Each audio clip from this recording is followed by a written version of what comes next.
The Rotary symbol, four truths. Man, throughout history, when trying to express his vision of the world and of life, has always made use of symbols. And consequently, Rotary, too, adopted a symbol to express its visions and actions. This is the symbol that every Rotarian knows very well.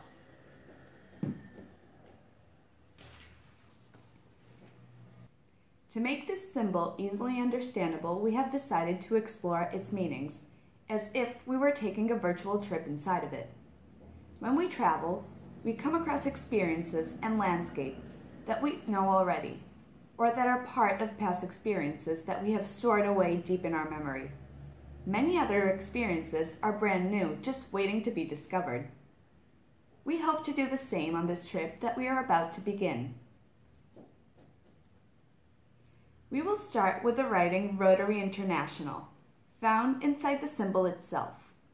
And to do so, we will travel backwards in time precisely to Chicago, to the year 1905, when four people met together to launch a movement that today counts over 1.2 billion members around the world.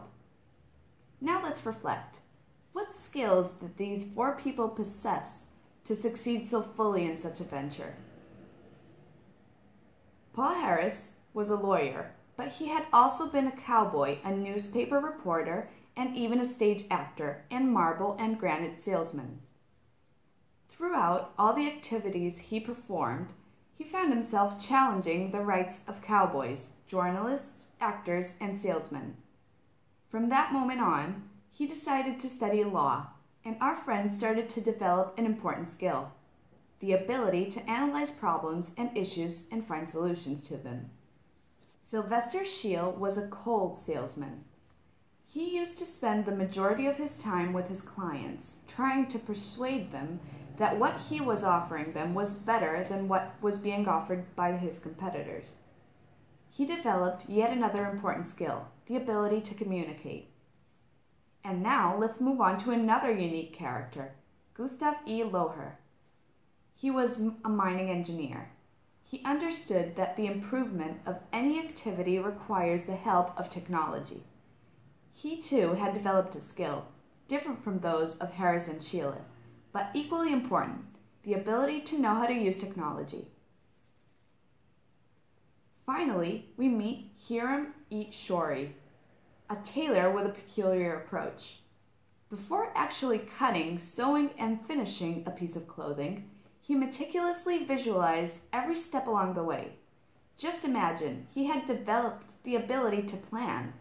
Nevertheless, these four abilities, analyzing problems and issues, communicating, using technology, and planning, while they might be present in our minds and hearts, are not enough to create a movement like Rotary.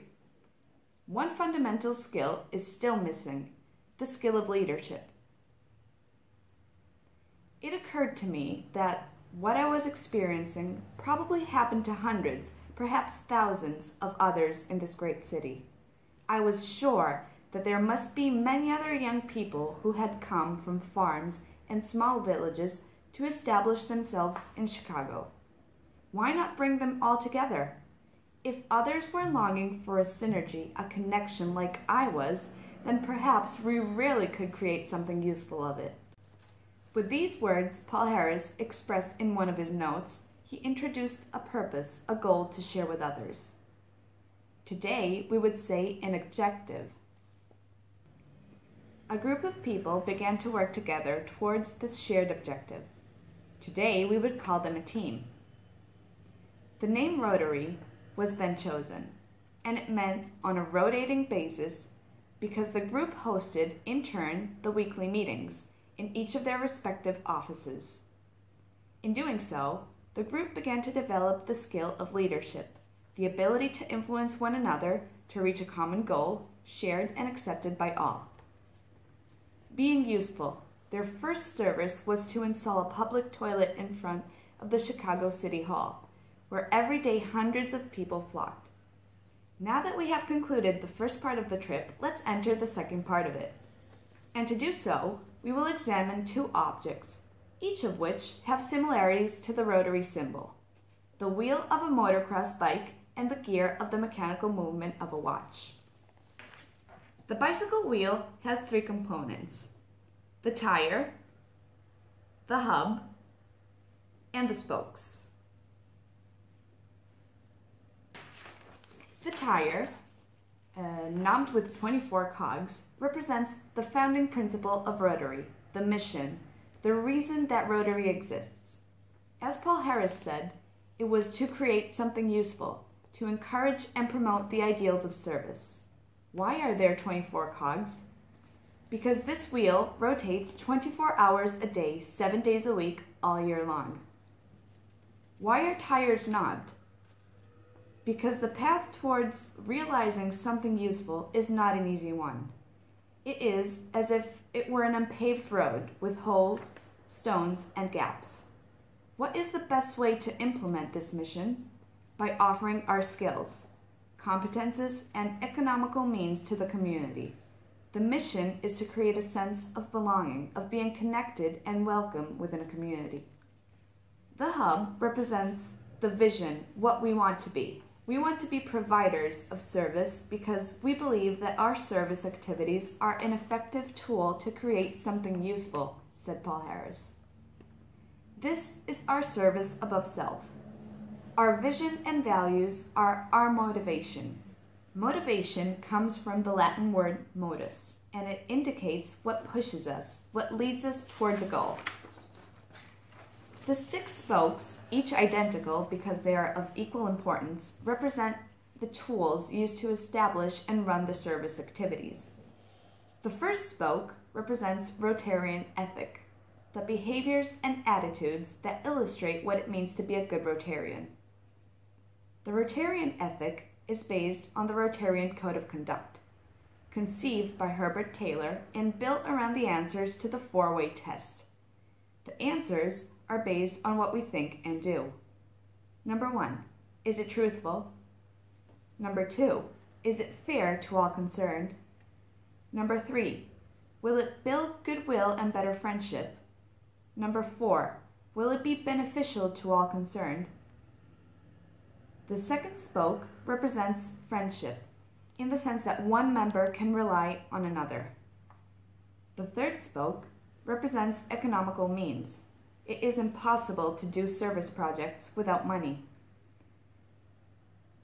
The fourth spoke is represented by expertise and knowledge, and the ability to use these, our know-how. The fifth spoke represents the balance between different generations, which makes it possible to marry the wisdom of the older generations with the new skills and expertise that develop over time. The sixth ray represents the professional categories found within Rotary. As of today, there are 321 categories of professionals divided into 16 areas. As mentioned before, the second object that we will use is the gear of the mechanical movement of the watch. This is to show that Rotary cannot perform its activity alone, but it needs the collaboration of institutions, foundations, and other associations to accomplish its mission. We finish our trip inside the Rotarian symbol by looking at its golden color and central keyhole. The golden yellow represents the pricelessness of the high moral principles of Rotarians. The keyhole in the center of the symbol represents multi-ethnicity and multiculturalism, since each individual, beyond his or her culture, religious beliefs, and ethnicity, can put the key into the keyhole and become part of Rotary.